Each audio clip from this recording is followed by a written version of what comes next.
Okay. Hello, and welcome to my Friday night Smackdown review. What do we have on this show, especially leading into the holiday season and whatnot, huh? Do we have mediocrity, or do we have somewhat of a good to decent show? A little bit of both ways, in my opinion. And I'm sure some of you are going to say that, hey, this show was dog shit and no one didn't watch it, or B, it was good or, decent and tolerable enough to watch. Some parts maybe, but let's see here. Where do I begin? Friday Night Smackdown? No. Brooklyn, New York. By the way, I believe the show was taped.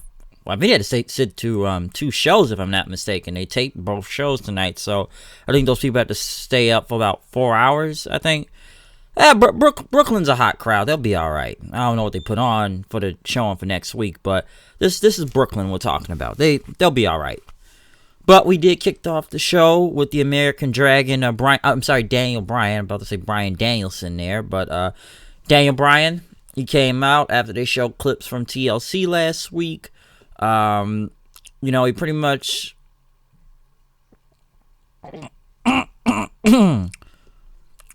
much came out with his new haircut and everything, or old haircut. And Bryan talked about when he went home and he woke up from when he had his hair and beard ripped off, and that, all his facial hair was gone. And when he came to it, everything was just different then. And that when he went home, that his daughter cried because when she looked at him, pretty much says it wasn't the same Daniel Bryan. She didn't know it was Daniel Bryan, the brand or anything, as he put. He said that she didn't recognize him, and, but he recognized himself, he said. Bryan pretty much says, I've looked in the mirror and saw the man who never main evented WrestleMania, the man who had to fight, scratch, claw his way for years up to the top of the game in WWE. And he pretty much said that Wyatt likes to talk about changing people, and he succeeded, he says. That Wyatt has changed him, and he's taught himself not to feel pain and everything.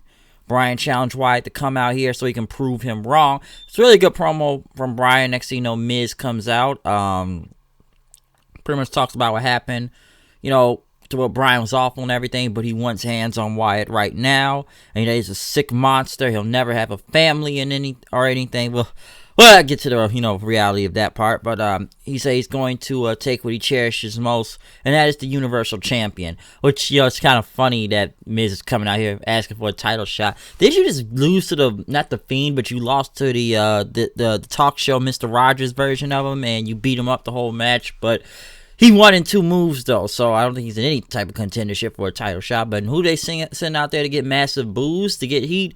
The King of Waiters himself, Baron Corbin, comes out. Pretty much talking about, the scary doll showed up at my home, and maybe if your daughter had a few more of your wife's genes, wouldn't be so scary and everything. And pretty much talked about Bryan and talked about his daughter crying and everything, and that her dad looks like Baby Yoda. Listen, I haven't seen all the Mandalorian yet, so I need to know where this Baby Yoda joke keeps coming from. That must be where it's from, whatever it is this Baby Yoda is from Star Wars, so I'm gonna have to go look that up. Corbin pretty much talked about how, his accomplishments throughout the year, beating Kurt Angle at WrestleMania and King of the Ring and beating Roman Reigns last Sunday at TLC. But he pretty much told him that he told both Miz and Bryan this: you have failed as WWE superstars and you have failed as fathers. Next thing you know, Miz and Bryan looked at each other. Miz threw the mic down, ready to fight. They both walked in on Corbin until Dolph Ziggler shows up. What is with him wearing his Smackdown hat though? He always wears a Smackdown hat now. What's going on with that? I don't know why he wears that all the time. They ended up beating up both Miz and Bryan out there. Give him the days. Of course, going to be into a tag match later on, so watch out for that. But good promo from Bryan, no. But I expected a tag match later on. Next thing you know, next was a Miracle on 34th Street fight. Since they got the Christmas trees and whatnot out there, it's Smackdown, it's the holiday, and they got all these Christmas presents and cookies, and anything that's related to Christmas is out there as a weapon. Heavy Machinery was back there. they are interviewing him. Tucker pretty much talked about, Otis, he's got a big heart. He's a big man and everything, but Otis he was still kind of bummed out about the ham last week. But, that he was vulnerable right now. But next thing you know, Mandy Rose shows up then. Mandy Rose had her own, ham. And, she was his secret Santa. So, he got her... she got him a ham. And she kissed him on the cheek. And Otis was all happy. And she wished him a Merry Christmas. So, Mandy Rose is a heel, right? So, was she just beat the shit out of Alexa Bliss not a week ago or two, saying you'll never look like me? Now it's, I'm nice to Otis this week, and we're going to give him a Christmas ham or something like that. I could have swore this girl was a heel, but, we've seen Otis walk around and somewhat try to hit on Mandy Rose and, do something like say, pretty lady! Pretty lady! He's done some stuff like that or do the whole gyrating thing or whatnot, but, I guess they're going something with this. I'll get more on that in a second, but I could have swore she was a heel, though, unless it's going to be something she's going to turn on him and make him look stupid or whatnot. But Heavy Machinery came out. They went against the Revival. Why am I not surprised? For some reason, they're in this. Listen. Heavy Machinery had, Santa Claus jackets and hats on. The Revival kind of made fun of him, even throwing cookies into Otis's mouth or whatnot. By the way, the ham is on the announce table with Graves and Cole out there. Throughout the match, I think they put Dawson through the table, I believe, at one point. And everything. And then next, the Revival threw down Otis's ham. Otis got pissed, which, I will say this. Listen, this match isn't going to be anybody's cup of tea because of how silly, of course, the whole gimmick is and whatnot. But Otis is over with the crowd. I've said this before. People like Otis. And I think Otis is pretty funny, too, and he's over his shit. But, Otis pretty much went in. He no-sold the candy cane stick from, Wilder, I believe. He started taking down both the Revival, getting them in the ring. He brought a bag out full of Legos. Those are very painful. I've seen them in wrestling matches. You think tacks are always pain. Legos can hurt, too. But, Otis, he ended up slamming, I think he slammed Dawson into the Legos, and he got the power bomb Wilder, but then he had both of them in a fallaway slam, and lifted both of them up, took him down. Heavy Machinery hit the compactor in, winning. So Heavy Machinery won the match as Otis. He still, I guess he ate the ham and held on to the ham and whatnot because he was so sad about it. So there you go. Next thing you know, which I will say this about this match. I know they do this a lot, and I've seen these, holiday matches and whatnot in the past and everything. I'm sure you all have. But, like I said, the crowd seemed to be over with this. I'm sure people probably turned the channel because it's here we go, another Christmas street fight. But I was okay with this match. It wasn't that bad to me. I said Heavy Machinery is over. But then we come back to Revival then after, which I swear this sounds like a shoot then. Before I get to the Revival, I will say one thing. Otis came back with his ham, and he walked into Mandy Rose and Sonya Deville. He pretty much said he was sorry about the ham. He shouldn't have had it out there.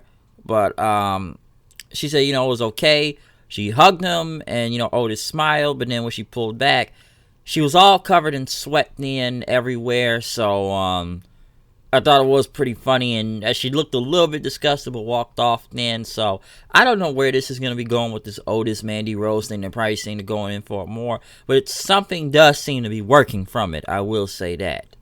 I know it may not be everybody's cup of tea, but I think Otis is funny. Hopefully they don't ruin this, but he is getting over with the crowd, so what's it going to be? Is it going to be something where, can he get Mandy Rose, or is it going to be where he's that close that she's going to turn on him? Which I could see that coming, but I am interested, though, in this. But the Revival was still out there. Pretty much talking about whatever happened to wrestling, whatever happened to tag match. Why are we in these gimmick matches every week? Why are we part of these jokes and all these sports entertainment? Which, all this is true. This is basically a damn shoot out there, okay? They're basically cutting a shoot promo, talking about we should be treated with respect. We're tired of these gimmicked up matches, these silly things going on. Enough of the sports entertainment. Where's the wrestling? Now, what I've heard rumored that the Revival did not sign a new deal or something like that. So, is this a way of the company burying them? Possibly. I don't know. Because that sounds like a shoot promo out there doing that about wrestling. But are they putting him in these joke matches to make him lose the fuck with him? Possibly. I could see that happening too. Because they sent Elias out there next. Has a guitar. He wanted to, talk about a song about the Revival's frustrations. And, he said their matches was so bad that, his grandmother was on life support. Said that funny, but, he said, you guys want to be a big change, you guys want to stay in the center, then you can make a big change, like Caitlyn Jenner. And, wow, that was the crowd really kind of, I was like, wow, they went, I will say this, I like this stuff they're doing with Elias. They're doing I don't know if it's like dark comedy or whatnot, but this is something you would see from the Attitude Era. I had me and my friend Kyle were talking about this tonight, and he said that this is some shit you would have seen in the Attitude Era, especially making fun of something like this, because I don't think Vince is a very PC person, and I can agree with that too. But I thought this was funny. I thought what Elias said was actually pretty good out there, because I could see this pissing off the PC marks online about Bruce Jenner, which it basically is Bruce Jenner. I don't give a fuck what anybody says. You can get mad at me now, because you fucking cut your dick off, it doesn't make you a woman. Okay, I'm sorry. The guy did it for he did it as a publicity stunt. He wanted to be bigger than the Kardashians, and he looked at this as a payday, and he thought he could become more famous than them in a way. I've said before, this guy kind of threw his whole legacy away. He was like a decorated athlete and whatnot. And, I can go into and whatnot. So, I just thought it was funny they said that, because did they give this guy an ESPY award for doing this? Never made any sense to me.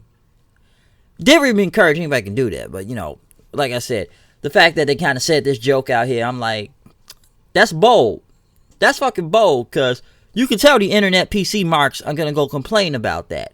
They really are. I can see it happening on Twitter right now. I really can. And I didn't even have to read it yet. I can just tell they already are on Twitter. But I thought it was something I'm like, damn. That is a big change, man.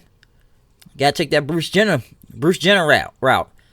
I continue to call him Bruce Jenner for a reason. I'm not going by that other shit. Can't fool me, nigga. But, yeah. Like I said, though, Elias, he continues to make these very adult jokes, I think people want to say, because come on, he talks about Spud and wanting to bang his wife. He talks about turning down threesomes from Sasha and Bailey. Why in God's name would you do that? You'd be a fucking fool to turn that down. But that's besides the point. Elias continues to be very entertaining. I'm liking more and more of this. I really am. Sami Zayn was in the back talking to Braun Strowman. Zayn pretty much talked about the whole Secret Santa thing and whatnot, but Strowman says, listen, you've buried every holiday you can and do what you could to kill the spirit of Christmas. By the way, where's Braun Strowman been? What has Braun Strowman been really doing lately, to be honest? My neighbor told me he was hurt, but I don't know. But, Nakamura and Cesaro came in. Says, is there a problem? Strowman pretty much says that if Zayn wants to really give him a Christmas present, a Secret Santa, because, I guess they got, I don't know, Strowman a hat or something, but he says, I want an Intercontinental title shot against Nakamura. And Sammy says, we couldn't do that because they're booked in a tag match tonight. Carmella versus Sonya Deville. I have nothing to say about this, but Carmella won. This match was literally 90 seconds. It was there to be there. It meant nothing.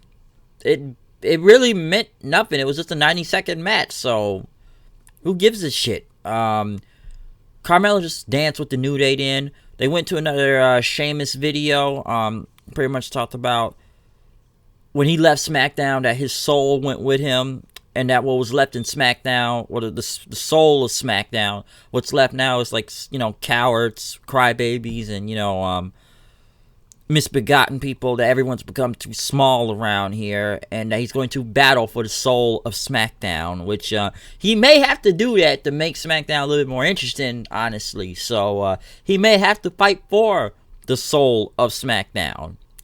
Next, New Day went against Nakamura and Cesaro. Good match. I feel like I saw this like 2 weeks ago, to be honest. I enjoy more and more Sami Zayn dancing to Nakamura's music. Say what you want. That shit is fucking hilarious. I don't know why, but I just enjoy him dancing to his music. But next thing you know, New Day ended up winning. Kofi got the inside cradle on him. Looked a little bit sloppy, by the way, but he got it. Sami Zayn got in, and pretty much they started beating up the New Day. Braun Strowman came out, taking everybody out then, and Nakamura and them got out of Dodge as Strowman stood tall then. Next, Miz and Daniel Bryan, they were backstage. Miz says, I didn't thank you, and Daniel Bryan said, I wasn't trying to help you from Bray Wyatt. I was doing this for me, okay? And then he says, I don't like you. I don't like you more. I don't like you either. I don't like this and whatnot. Sasha and Bayley came out. Bayley went against Dana Brooke. I don't give a shit. I saw this match last week, and this was almost like 2 minutes longer than it was the week before.